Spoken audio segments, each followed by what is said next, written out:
pulse. I'm clear, you're clear. Shockable rhythm. Shock delivered. Okay, well, first I just want to thank everybody, all the area departments, the media, for being here. My name's Adam Hardgrove. I'm a captain with the Richland Fire and Emergency Services. Really today I'm speaking on behalf of all the fire departments and agencies throughout Benton and Franklin County. We're rolling out a new application. It's a smartphone app called PulsePoint. And we're going to kind of get into what that is. I want to introduce a lot of the players that were very instrumental in getting PulsePoint brought here to our community. Essentially, it's a free download application for a smartphone. So whether it's the iPhone or your Samsung device, it will alert people for the need for CPR within a quarter to a half-mile radius. And then everyday citizen responders can come and really help us make a difference and impact the lives of the citizens who live here in Benton, Franklin County. My name is Nicole Perry. I'm the Clinical Education Coordinator for Cadillac Regional Medical Center. I was instrumental in bringing this app to this area by way of a conference in San Diego, California. I oversee the code teams that Cadillac has at the hospital for sudden cardiac arrest victims. So we have standardized code teams with high fidelity simulations, and we work really hard on our quality control, team dynamics, communication, things that really impact survival rates. One of the things that still bothered me though was our national average survival rate to discharge for these victims are typically somewhere between 11 to 20%. And so when I was in this conference, I was really impressed with the fact that there were a couple key players from other big city areas that had survival rates that were upward in the 70 percentile survival to discharge rates for these patients out of the hospital. And one of the things that they really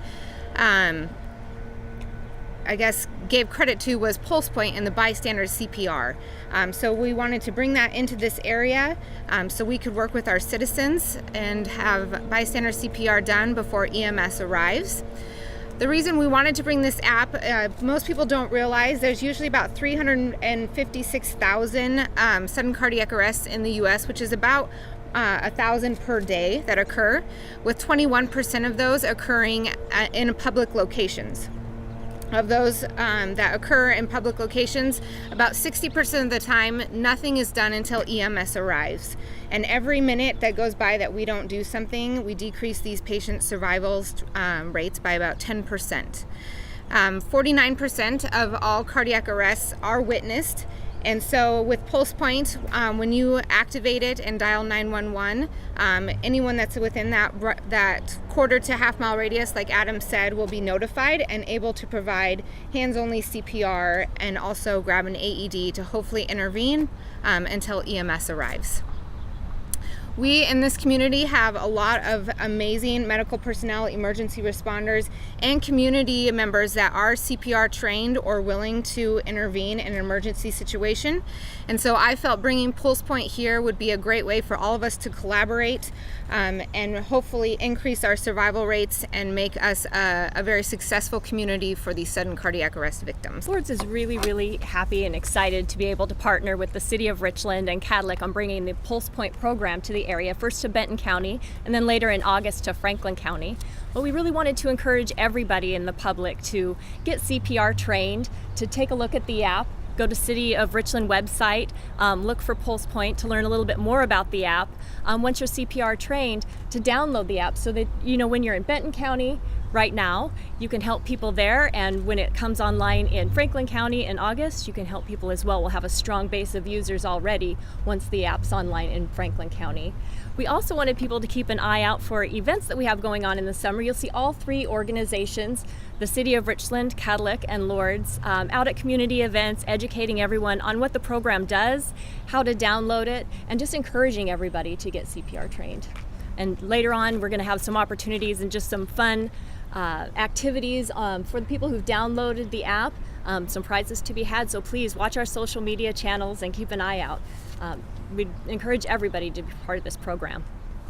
And I'll just talk about how it works real quick. I know that's kind of the biggest question is how does the PulsePoint app work? And I know Lisa mentioned we encourage people to become CPR certified. You don't have to be CPR certified to have the app. What we tell people is bad CPR is better than no CPR at all. Nicole said that 60% of people that have a sudden cardiac arrest in a public setting receive no care until EMS responders arrive. That's a number that we want to go all the way down to 0 if we can. Like I said, if we can get anybody just pushing hard and pushing fast on the chest, that's going to make a difference. The statistics say that if you receive early care, to include hands-only CPR and defibrillation with an AED, you're 3 times more likely to survive, walk out of the hospital, and continue to live your life. And that's the effort here. That's what we're aiming at. So how PulsePoint works is when you download the app, it asks you, are you willing to do CPR? Click yes. No matter if you're trained or not, click yes. That way, when a CPR event in a public setting, like Nicole said, 21% of all CPR in progress events occur in a public setting.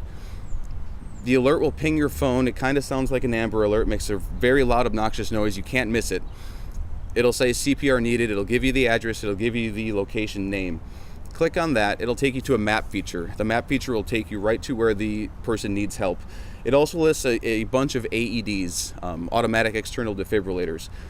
So the hope is we have a big group of people that can respond here. One person can begin compressions, another person can go and grab the AED, or if you just arrive as yourself, you can say, hey, there's an AED, and it'll actually show you the exact location of the AED. Grab that and begin care. The average response time for EMS agencies within this area is 4 to 6 minutes.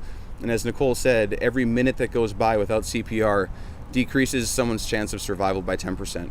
Yeah, the bottom line message is provide CPR if you can, provide help if you can. It's gonna make a difference, and it will save a life.